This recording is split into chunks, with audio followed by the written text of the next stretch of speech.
In the heart of Alabama, the land was quiet but never still. The days began with the rustle of cotton leaves, and the nights ended in a silence so deep it almost felt alive.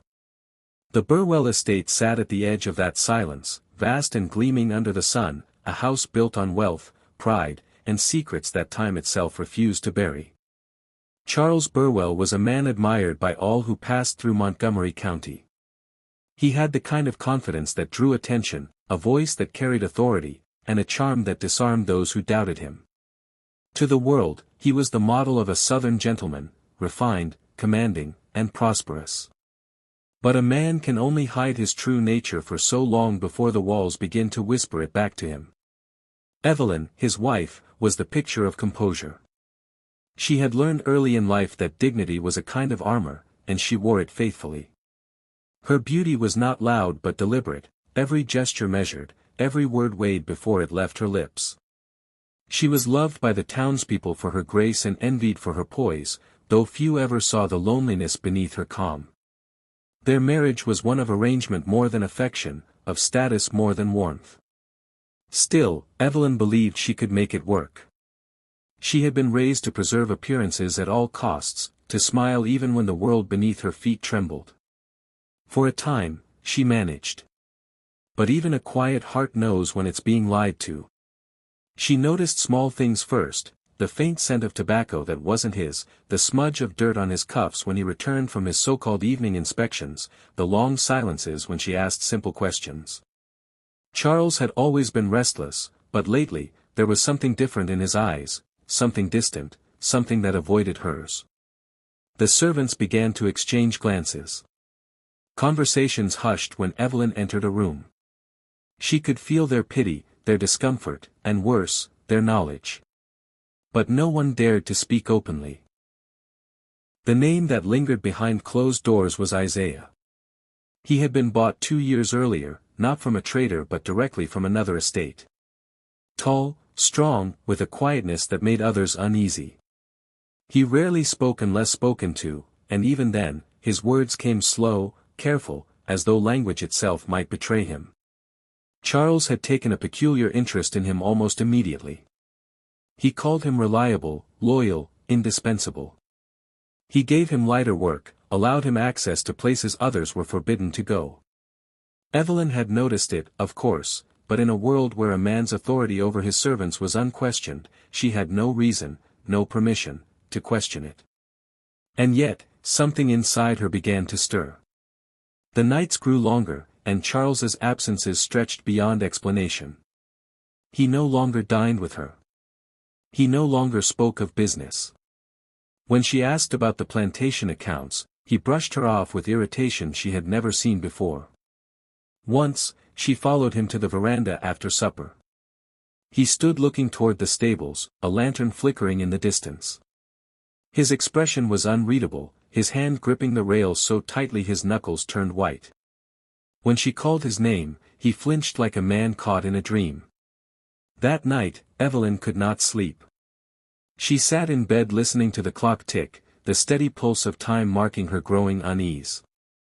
At some point past midnight, she heard the faint creak of the door.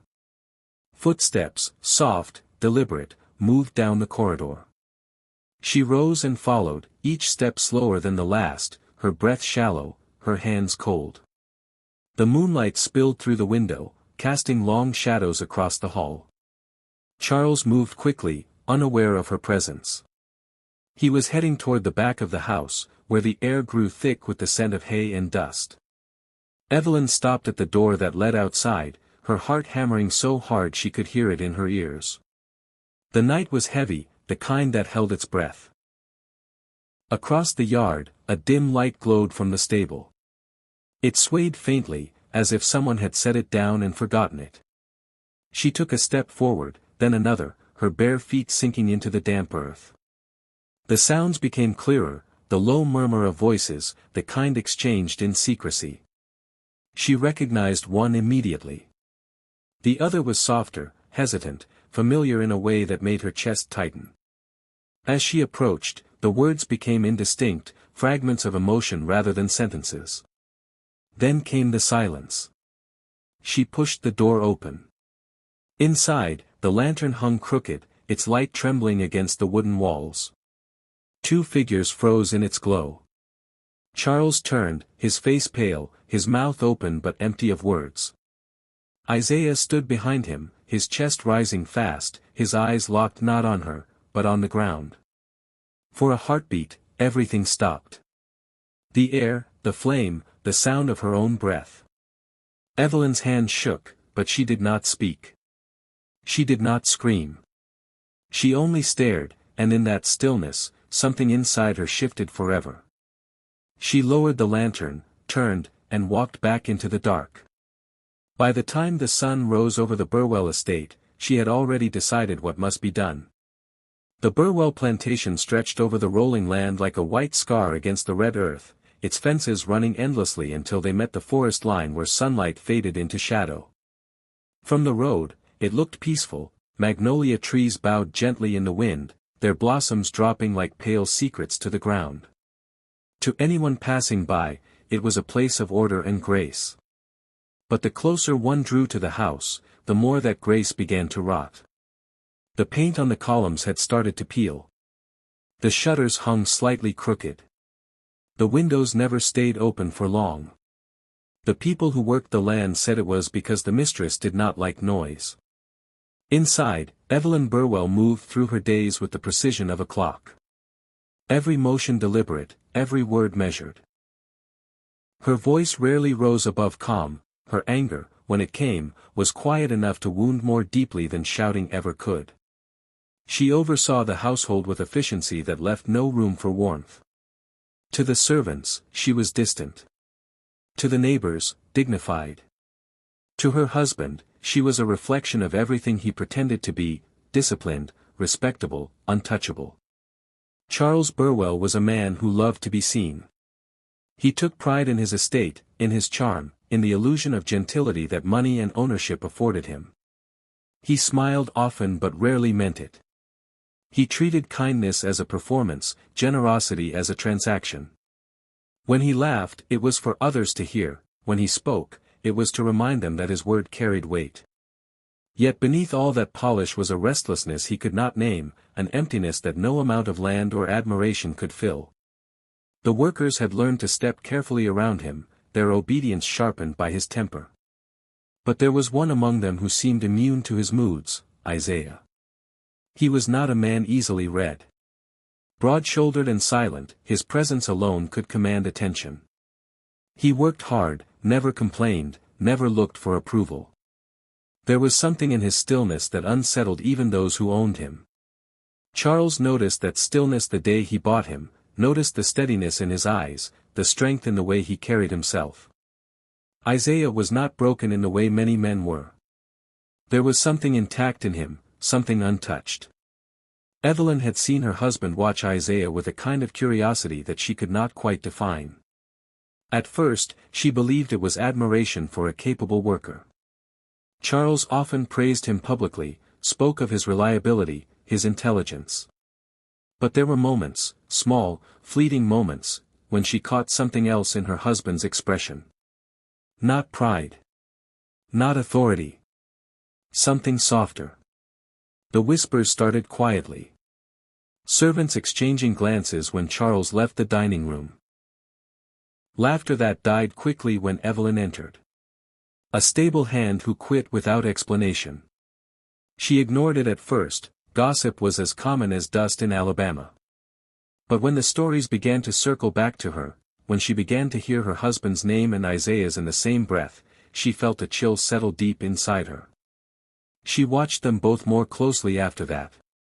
She noticed that Charles no longer asked Isaiah to work the fields.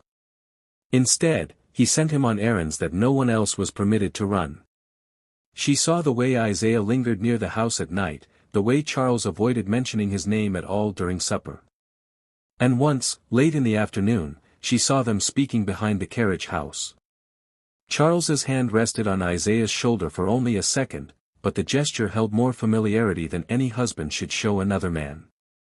The day wore on as if nothing had happened. But that evening, Evelyn stood at the parlor window, looking toward the stables. The sun had dipped low, and the air hung thick and golden. Charles had gone out again, claiming business with the foreman. The lamps inside the house flickered to life one by one, but the world outside the glass stayed dim. Then she saw it, the faint glow of a lantern moving toward the barn. A slow, deliberate light cutting through the dark. She watched until it disappeared, until only the hum of the crickets remained. Her hand trembled as she set her teacup down. The Burwell plantation had always been a place of routine. Everything happened when it was meant to. Every person knew their role, every sound belonged somewhere. But that night, as the breeze carried the scent of hay and smoke through the open window, Evelyn realized the rhythm of her home had changed. Something unseen had shifted. Something was waiting for her to find it. And deep down, she already knew, once she did, nothing in Montgomery County would ever be the same again. Isaiah's bed was nothing more than a blanket of burlap spread across hay in the loft above the stables. It was where he'd been told to sleep from the first day he arrived on the property. The loft was warm in summer, bitter in winter, and always smelled of sweat, leather, and horses. For Isaiah, it was a place of quiet, the only corner of the plantation where a man could hear himself breathe without someone telling him when to stop. For a time, his nights passed in stillness. But then the footsteps began. They came long after the lamps in the big house had been put out. First once a week, then twice, until they became a pattern as regular as the morning bell. He would hear the hinges whisper open, hear boots on the packed dirt, and know that his sleep was over. Charles never spoke loudly when he came. His voice dropped to a murmur, the kind that hides as much as it reveals. Sometimes he brought a flask, sometimes a book, sometimes nothing at all. They would talk for hours, though it was never about work. Isaiah's voice was low, careful, respectful, but there were nights when his answers carried something like understanding, and Charles would listen longer than he should have. The servants heard the rumors through the walls. They said the master had taken a liking to the man in the stables, that he trusted him more than any overseer. But the whispers never grew into words that anyone could be caught saying. On a plantation, truth was dangerous when it traveled too far. Evelyn began to notice the absences. Charles had always been a restless sleeper, but now the bed grew cold before midnight, and he did not return until the sky turned pale. At first she waited in silence, convincing herself there must be some reasonable cause. When she asked, he would smile that tired smile, touch her hand, and say, "The animals spook easy after dark. I'm only keeping watch." The excuse was enough to fill the air but not the emptiness growing between them. She started watching the patterns of his return. The smell of tobacco that clung to his clothes wasn't his brand. The dust on his boots was too clean to have come from the field road. And once, when he placed his coat on the chair, she saw a single strand of hay caught in the fold of his collar. The house itself seemed to conspire in silence. The servants looked down when she entered the room. The butler coughed to drown out a conversation. Even the air in the parlor felt heavy, as though it carried something it could not release. Evelyn walked through her own home as a stranger, her footsteps echoing against floors that remembered more than they should. She began to wait by the window after the lamps were dimmed. From that corner of the upstairs room, she could see the faint outline of the stables. Some nights there was no light at all, others, a dull flicker that disappeared as quickly as it came. Each time, she told herself she was imagining it. Each time, she knew she was not. Then came the night when patience gave way to certainty. She had been lying awake, eyes open to the darkness, when she heard the floorboard creak. The same one that always groaned beneath his step. The door eased open, letting in a sliver of hallway glow, and then closed again. Evelyn waited, counting his steps in her mind, the way one counts heartbeats after a fright. When she could no longer hear him, she rose. The house was still. Even the clock seemed to hesitate as she moved. She didn't light a candle. She knew the path by memory, the turn at the stairwell, the narrow corridor that led to the kitchen, the back door that stuck just enough to make a sound when opened too quickly. Her hand shook as she lifted the latch, but she held it steady. Outside, the night was thick and heavy, the air dense with the smell of earth and magnolia. Somewhere in the distance, a dog barked once, then stopped. Across the yard, the stable stood like a dark shape against the horizon. A faint glow shimmered through the slats, not bright enough to be a lantern left for work. She crossed the yard slowly, her dress brushing against the tall grass. Her breath came shallow, though she did not yet know what she expected to find. As she neared the stable door, she heard it, a sound too soft to be movement, too steady to be the wind. Words, whispered low. She recognized her husband's voice first. Then another, Isaiah's, deep, rough, quiet enough to tremble in her chest. The murmur stopped. The silence that followed was worse than any noise. She pushed the door open with her palm. The hinges complained, the lantern flame inside wavered. Two faces turned toward her. Charles's mouth opened, but no sound came. Isaiah stood still, his eyes not pleading, not proud, only resigned. For a heartbeat, Evelyn felt nothing. No rage, no heartbreak, only a stillness so sharp it seemed to cut through her. The candlelight caught on Charles's wedding band, glinting like an accusation. He reached out, but she had already turned away. The world outside the stable was cool, endless, indifferent. Her steps were steady, her face calm. Behind her, no one followed. When she reached the house, the hallway clock struck 3. She sat in the parlor until dawn, her hands folded, her expression unchanged. By morning, the decision had already taken shape, clear, final, and without mercy. The morning after passed in strange stillness. The plantation, usually alive with the noise of work, moved quietly, as if it sensed that something sacred, or dangerous, had been disturbed. Evelyn walked through it all without a word. Her face was calm, her posture unchanged, her steps even. No one dared to meet her eyes. The servants had seen her return from the stables hours before dawn, her nightgown marked with dust, the lantern still burning in her hand. By sunrise, the story had already begun to move through the house like smoke. Charles did not come to breakfast. When he finally appeared, his hair was uncombed, his expression hollow. He looked at her once, then away. Evelyn said nothing. She poured him coffee, as she always did, her hand steady. The silence between them was louder than words could ever be. Isaiah was nowhere to be seen that morning. After the table was cleared, Evelyn went to her husband's study. The curtains were drawn, the air thick with the scent of ink and tobacco. She opened the drawer where he kept his estate documents, and one by one she began pulling out the ledgers, the sale records, the account books. Her movements were slow, deliberate, methodical. When Charles entered the room, his voice was barely above a whisper. "What are you doing?" She didn't look at him.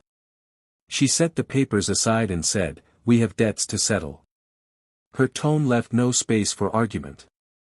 He hesitated, his face pale. He must have known what she meant, though he refused to believe it. He began to speak again, something about misunderstanding, about mercy, but Evelyn turned her head, her eyes cold and focused. "I will not have this house spoken of," she said. "Not in whispers, not in rumors. You and he will leave. Today." It was not a threat. It was a decree. By midday, the local auction clerk arrived. He was an older man, thin and cautious, the kind who avoided questions that might cost him business.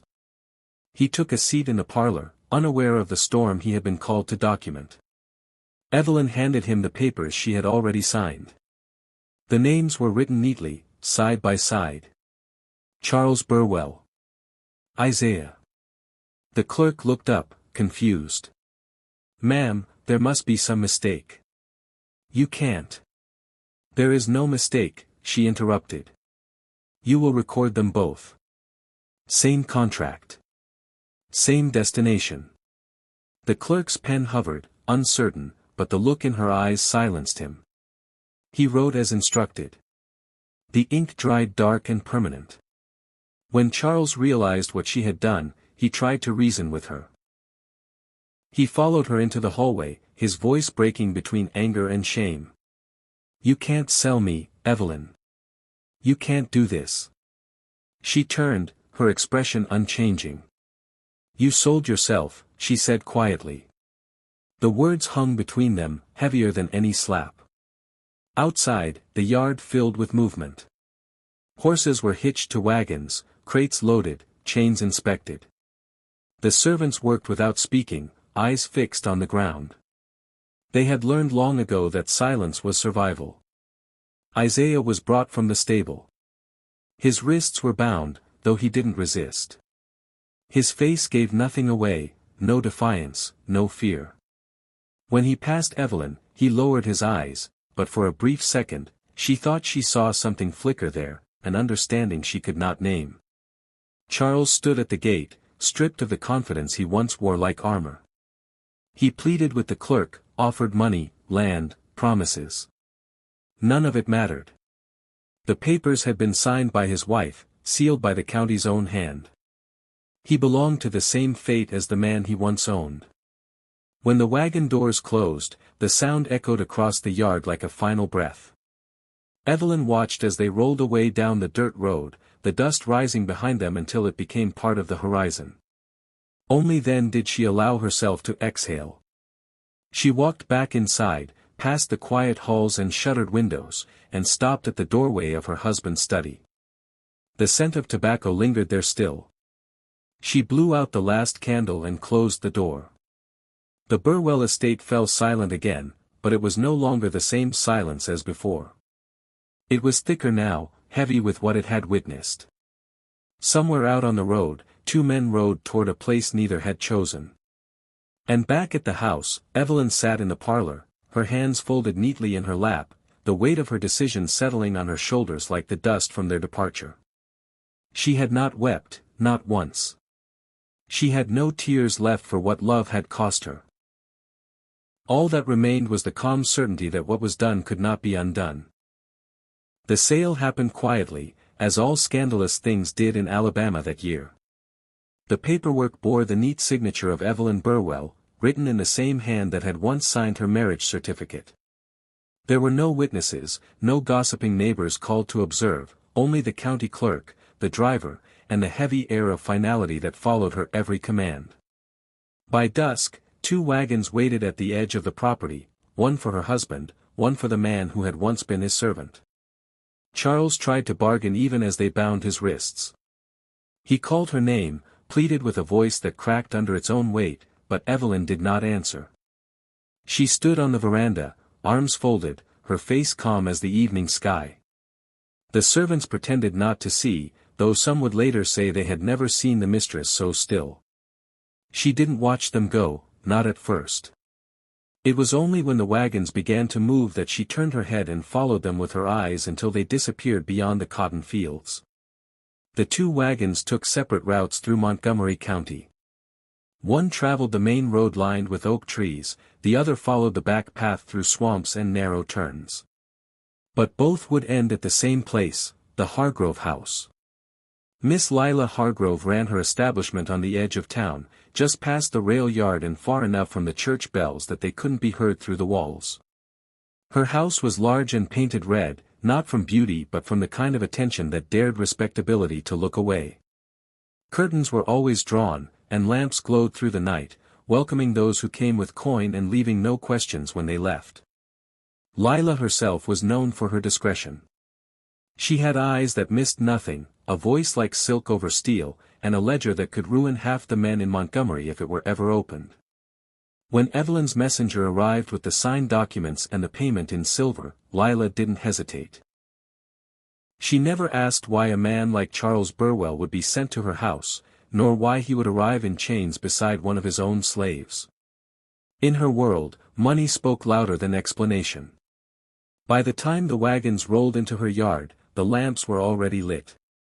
The men were taken out, one at a time, and led to the back entrance where no customers would see. Isaiah stepped down first, his face expressionless beneath the flickering light. Lila studied him a moment, her gaze sharp and assessing, then nodded to one of her attendants to take him inside. When Charles emerged, he was unsteady, the indignity of rope and restraint leaving more mark than any blow. His clothes were dusty, his pride torn. He tried to demand answers, to declare who he was, but the guards only laughed. In that place, names meant nothing. Lila stepped forward, her smile faint but her tone curt. "We don't trade in titles here, Mr. Burwell," she said softly. "You'll be treated same as any man who arrives with a paper attached to his fate." Charles stared at her, confusion and horror mingling in his eyes. "You can't keep me here," he said, his voice trembling between rage and disbelief. Lila raised an eyebrow. "Then perhaps you should have stayed where you were wanted." She turned and motioned for him to be led inside. He stumbled as they pulled him forward, his voice fading as the door shut behind him. Isaiah was placed in a separate room, the kind used for new arrivals, bare walls, a single lamp, a cot. He sat quietly, his hands resting on his knees, listening to the distant murmur of voices and the faint music from the parlor below. He had known many kinds of captivity, but this one was different. There were no overseers here, no fields, no whips. Only the sound of laughter and sin, of people who sold their shame by the hour.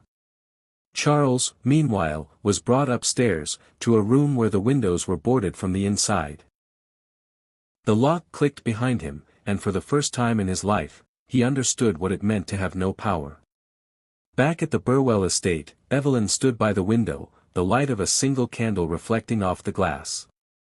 She watched the night stretch out before her, endless and quiet. Somewhere beyond the dark fields, she knew the wagons had reached their destination. The thought didn't comfort her, nor did it haunt her. It simply existed, like the choice she had made. The plantation slept, but she did not. She remained there until the candle burned low and died, leaving her reflection swallowed by shadow. Somewhere far from home, her husband and his slave now belonged to the same house, a house where no one respectable went, and no one came back the same. In the weeks that followed, the Hargrove house became the stage for a punishment no court could have devised. Charles Burwell, once a man who commanded the obedience of dozens, now woke each morning to the clang of keys and the sharp voice of a woman who owned his time, his labor, and his dignity. His name was no longer spoken with respect, it was listed among the house inventory, scribbled in the same ink that recorded debts, whiskey orders, and the cost of candles. Isaiah, quiet and composed as ever, took to the new order with the same stillness that had carried him through the plantation years. He did not speak unless spoken to. He ate little, worked when told, and never raised his eyes above the floorboards. But beneath that stillness was something Charles could not bear to look at, a calm that was not surrender, a silence that was not defeat. At first, Lila Hargrove kept them apart. Charles was placed upstairs among the private rooms, where men of means came to indulge their hidden shames. Isaiah was kept in the servants' wing, used for labor and menial tasks. The house ran like a business, efficient, secretive, ruthless. The clients who came to Lila's door were judges, traders, and ministers, men who preached virtue by day and paid for ruin by night. They never asked where the new faces came from, and Lila never told. Charles tried to resist. He refused orders, shouted at guards, demanded to see his wife, but the house had its own ways of teaching silence. The first beating came when he struck one of Lila's men. The second came when he refused to serve wine to a guest. By the third, he no longer spoke unless addressed. His pride, once iron, had softened into fear. Isaiah watched this from a distance, his face unreadable. There was no satisfaction in it, no vengeance. Only understanding, the kind that comes when a man sees another learning too late what chains really mean. Rumors began to spread through the town, carried by drivers and servants who had seen more than they should. They said Lila had taken a special interest in the two men Evelyn Burwell sent her way. That she saw in them an irony too rich to ignore, a former master and his slave, both stripped of name and freedom, bound by the same woman's command. She could have kept them apart forever, but Lila enjoyed spectacle. And cruelty, when dressed in elegance, was profitable. By the end of the first month, she ordered that Charles and Isaiah would serve together. It was a decision that rippled through the house like fire through dry straw. Some laughed. Others pitied. But Lila only smiled as she gave the command. "Let them share the same labor," she said. "After all, they've shared a house before." The first night they stood side by side again, it was in the parlor, the air thick with perfume, smoke, and music. Men in fine coats lounged in velvet chairs, their laughter low and knowing. The lamps cast soft gold light that turned cruelty into theater. Charles's hands trembled as he poured wine, Isaiah's did not. Lila moved through the room, her presence commanding, her smile fixed. She watched them as one might watch a play unfold, not with sympathy, but with fascination. To her, they were not men, they were symbols, and symbols sold well. The guests whispered among themselves, delighted by the spectacle of a master and a slave reduced to equal shame. Charles avoided Isaiah's eyes, his jaw tight, his skin pale beneath the lamplight. But Isaiah, ever silent, carried out each order with precision. He did not look angry. He did not look broken. He simply existed, calm, unyielding, present. That quiet strength unsettled Charles more than any punishment could. After the guests left, the two men were sent to clean the parlor together. For the first time since the plantation, they were alone. The air between them was heavy with what could not be said. Charles opened his mouth once, as if to speak, but no words came. Isaiah continued sweeping, his back to him, until the silence itself became unbearable. Outside, the town settled into sleep. Inside the Hargrove house, music from the upstairs rooms drifted faintly through the floorboards. Charles sat down, exhausted, and looked at the man he had once owned. In that dim light, stripped of titles, both were just men, two souls caught in the same net, bound not by chains alone, but by the cruel design of a woman who understood power better than either of them ever had. And somewhere in Montgomery County, Evelyn Burwell slept beneath the same stars, unaware, or perhaps unwilling to care, how far her vengeance had truly reached. The Burwell plantation became a monument to silence after the wagons left. Servants moved through the halls like shadows, speaking only when required. The air itself seemed cautious, as though sound might awaken something that ought to stay buried. Evelyn occupied every room, yet belonged to none of them. Her presence was steady but distant, her movements deliberate, her words reduced to necessity. To the neighbors, she was a figure wrapped in quiet tragedy. They saw a woman abandoned by circumstance, too dignified to weep in public, too proud to crumble behind closed doors. When they came with condolences or half-hearted offers of company, she accepted them with polite composure, her smile faint and practiced. They brought baskets of bread, whispers of sympathy, and unspoken curiosity. Evelyn thanked them, always the picture of grace, and watched them leave knowing that none of them would ever guess what she had done. The plantation still thrived under her management. Workers answered to her directly now. Accounts were settled promptly. The fields, though weary from years of harvest, obeyed her discipline. Yet there was something uncanny about the order she enforced. It wasn't ambition that drove her, it was control, the kind born from trying to silence guilt before it learned to speak. At dusk, when the last traces of sunlight slid behind the trees, Evelyn would stand at the window that faced the road to town. She would light a single candle and place it on the sill. No one in the house ever dared to ask why, though they all noticed it. Every night, the same ritual. One candle, one flame, steady against the wind. It burned until the wax reached the base, and then she would snuff it out with the same calm precision she brought to everything else.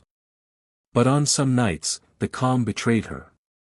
She would wake before dawn to the sound of wind moving through the shutters, a whispering sound, faint yet human in its rhythm.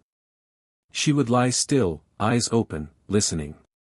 Sometimes she could swear she heard her name carried by the breeze. Other times, it was her husband's voice, low and pleading.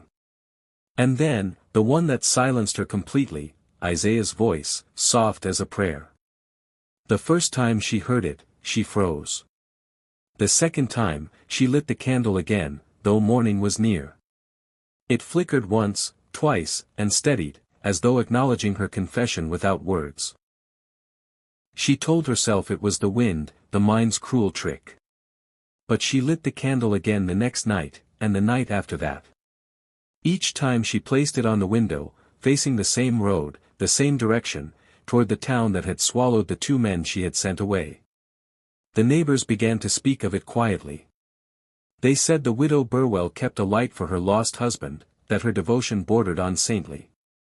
Some even admired her loyalty, not knowing the truth beneath it. When they passed the estate at night, they saw the faint glow through the window and felt comforted by it, unaware that it wasn't love she was honoring, but penance. Inside the house, the rooms grew colder despite the warmth of the fire. Evelyn spent her nights walking the halls, tracing her hand along the banisters, the walls, the doors. Everything she touched seemed to echo memory, the laughter that once filled the dining room, the low murmur of Charles's voice at the piano, the weight of Isaiah's silence in the corners of her mind.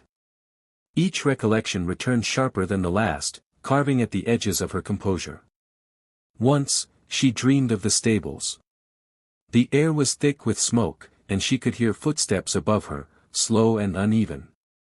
When she looked up, she saw 2 shadows standing close, one reaching for the other. She woke with a start, the sound of her own breath the only thing breaking the stillness. When she rose to relight the candle, her hand trembled for the first time. Weeks passed, and her reflection began to change. The woman in the mirror looked older, though only a month had gone by. Her eyes had grown darker at the edges, her mouth thinner, her posture heavier with something she refused to name. The servants noticed, but none dared to speak of it. They simply obeyed, quietly, and made sure the candle at her window never lacked fresh wax. Each night the flame burned, not for love, nor for grief, but for the memory that refused to die.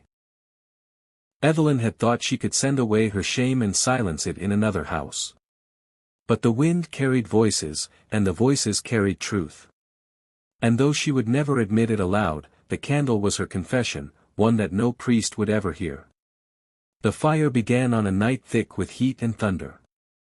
Montgomery's streets were slick with rain, the sky low and restless.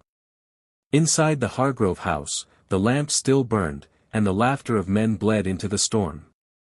No one noticed the smell of smoke at first, not over the perfume, the whiskey, the sound of a piano that struggled to stay in tune. It wasn't until the boards above the parlor began to creak that someone screamed. By the time the first door was kicked open, flames had already crawled up the staircase. The curtains went next, then the banister. The red paint on the walls blistered and peeled, turning the house into a furnace. People rushed toward the exits, but the locks that had once kept secrets now trapped them in. Isaiah had been in the back corridor, cleaning glass from a shattered lamp when the fire reached him. The smoke hit fast, thick, choking, the kind that burned before it blinded. He dropped to the floor, crawling beneath the rising heat, his lungs clawing for air. Through the noise, the cracking timber, the screams, he heard Charles somewhere above, shouting, gasping, begging. Then silence. Some said Isaiah reached him. Others swore they saw the 2 men standing in the window just before the roof collapsed, one holding the other upright, both swallowed by the light. No one agreed on how it truly ended, only that the fire spread faster than it should have, and that no one from inside had a chance to escape without help. When the flames finally consumed the last beam, the house collapsed into itself, glowing red against the black sky. The town gathered at a distance, their faces pale in the flickering light.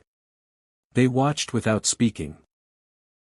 Everyone knew what kind of house it had been, but still, there was horror in the sight of it undone. By dawn, 12 bodies were pulled from the wreckage. Men, women, workers, all burned beyond recognition. Only one survived. He was found near the back door, his body scorched, his breath shallow. The doctor who tended him said he shouldn't have lived through the night, but he did. And before he slipped into unconsciousness, he whispered a single name, not Lila's, not the Lord's. Evelyn.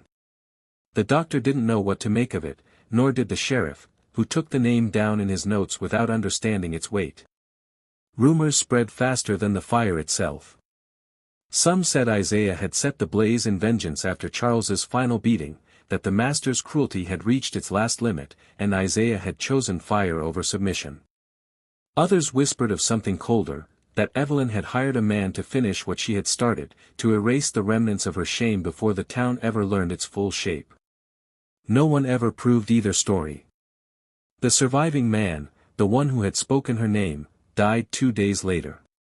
His face was too burned to be recognized, and no one could say for certain whether it had been Charles or Isaiah beneath the bandages. The burial was quiet, hurried, paid for by the county. The sheriff ordered the ashes of the house left undisturbed, calling it a tragedy born of sin. Back at the plantation, Evelyn received word by letter. The seal was broken by her trembling hands, the paper stained by ash before it ever reached her. She read it once, twice, then folded it carefully and placed it beside her candle. That night, when she lit the flame, it burned brighter than it ever had before, long, steady, defiant against the dark. The servant said she stayed by the window until dawn, her face pale and still, her eyes fixed toward the town that no longer glowed. They said she didn't weep. They said she only whispered something under her breath. Too soft to hear, too steady to be sorrow. And from that night on, the candle in the window never went out again. The dawn broke pale and heavy, the kind of morning that seemed to carry the weight of something unspoken. The mist clung to the fields, and the air smelled faintly of smoke, though the fire was miles away. At the edge of the Burwell estate, the iron gate creaked open with the softest sound, a man's hand pulling himself forward inch by inch, his body barely more than breath and ash.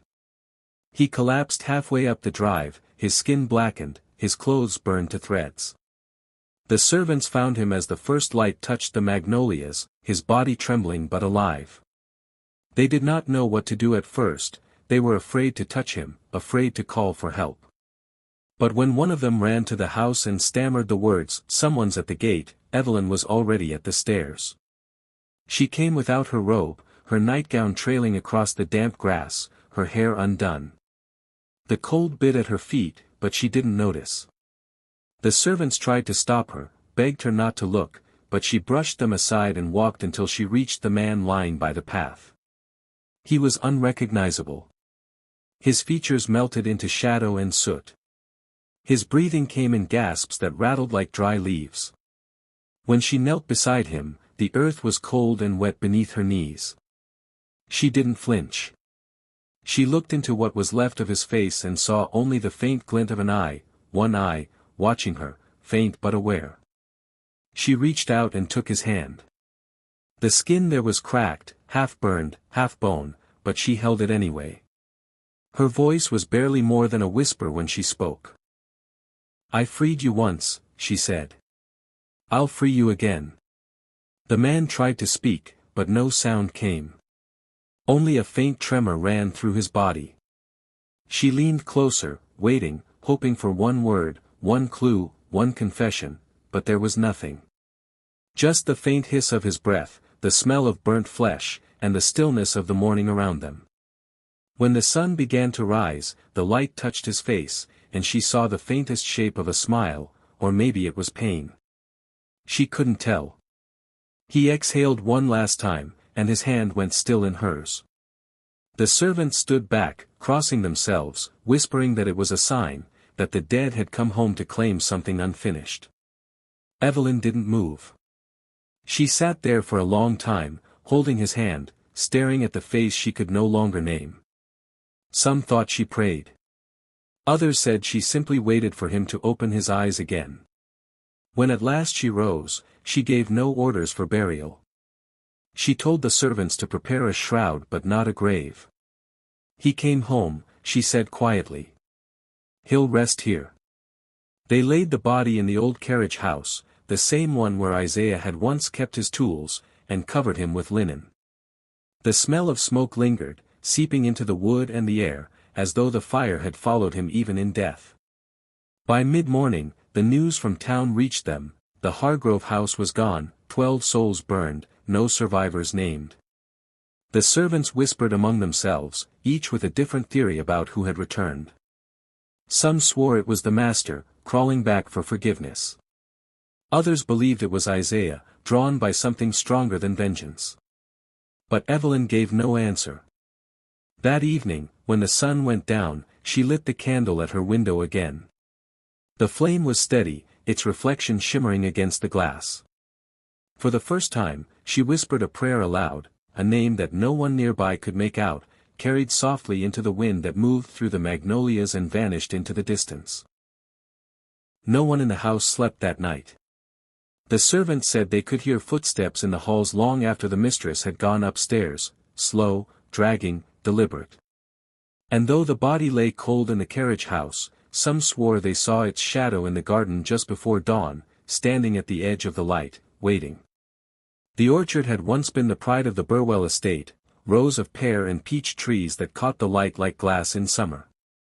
But by the time Evelyn laid him there, the leaves had turned brittle, the fruit shriveled on the branch. She chose the spot herself, just beyond the third row, where the soil stayed soft after rain. There was no preacher, no song, no stone to mark the grave.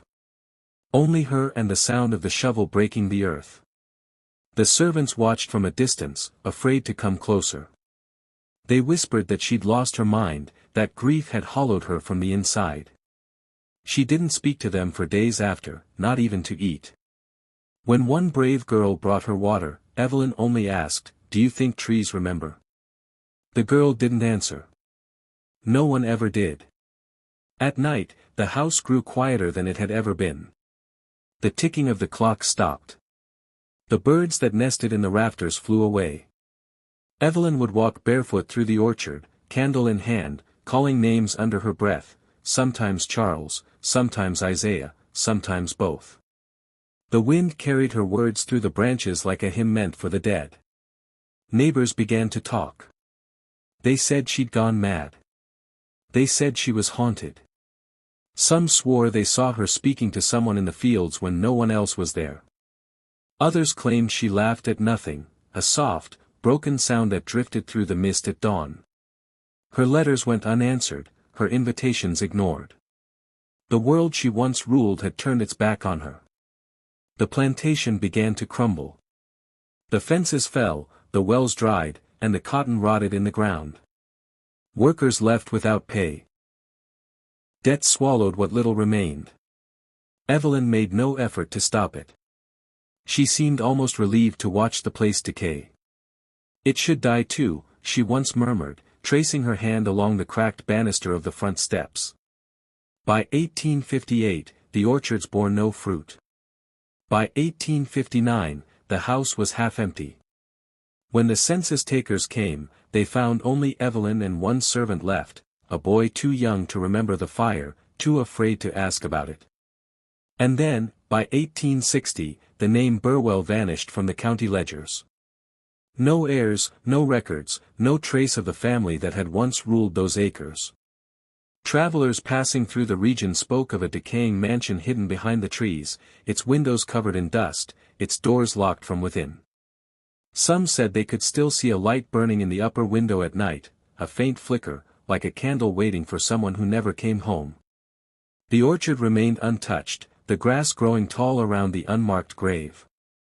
In spring, a single pear tree still bloomed, though no one tended it. Locals called it the widow's tree. And when the wind moved through its branches, it carried with it the soft echo of a woman's voice, whispering two names that time refused to keep. They say that when the moon hangs low over Montgomery County, the road that once led to the Hargrove brothel glows faintly, as if the fire never really went out. Travelers passing by at night speak of a figure in white walking along the ditch, her lantern swaying with each slow step. Her face is pale, her eyes dark, her mouth moving soundlessly. Some say she's calling for help. Others swear she's calling for forgiveness.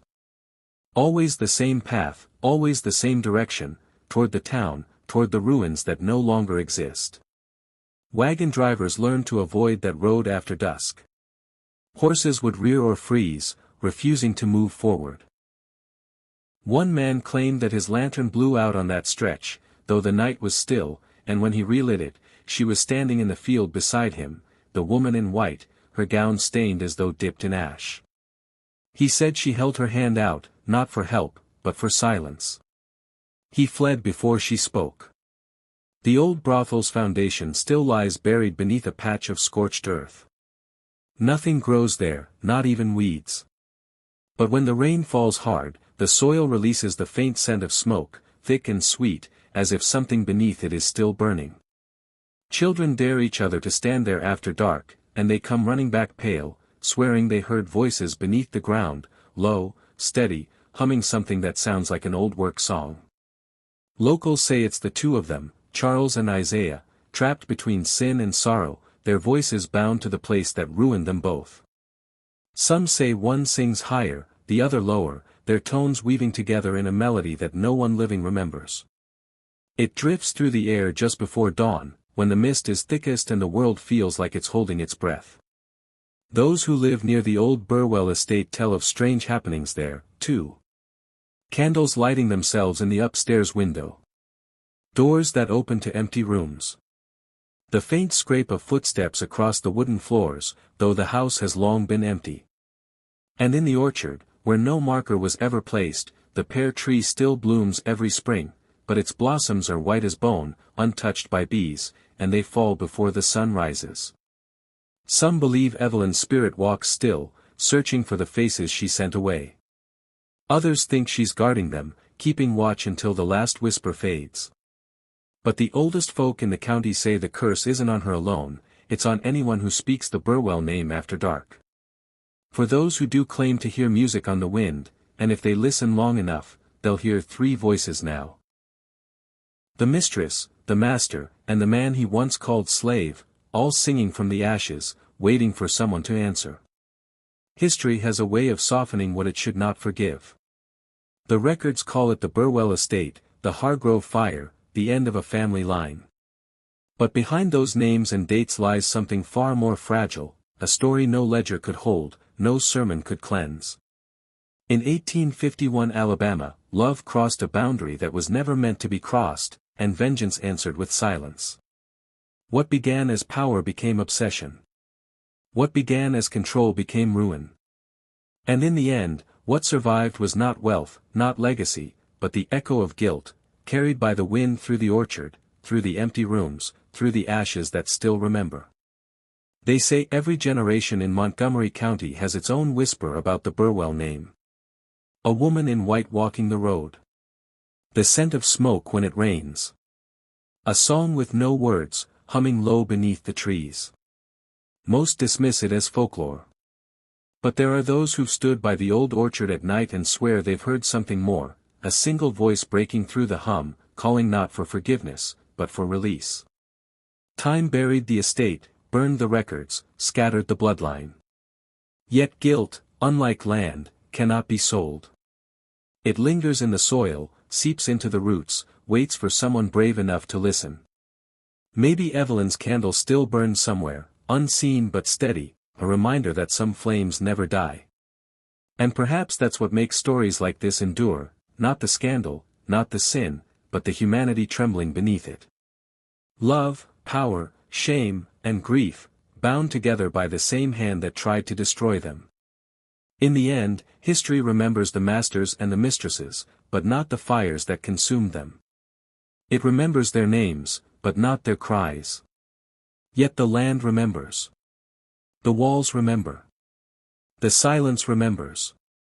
If you listen long enough, you might hear it too. The faint echo of a woman's breath, two men's voices entwined, and the whisper of a truth that refused to stay buried. If you believe stories like this should never be forgotten, share this one, and let history whisper again, and also subscribe for more.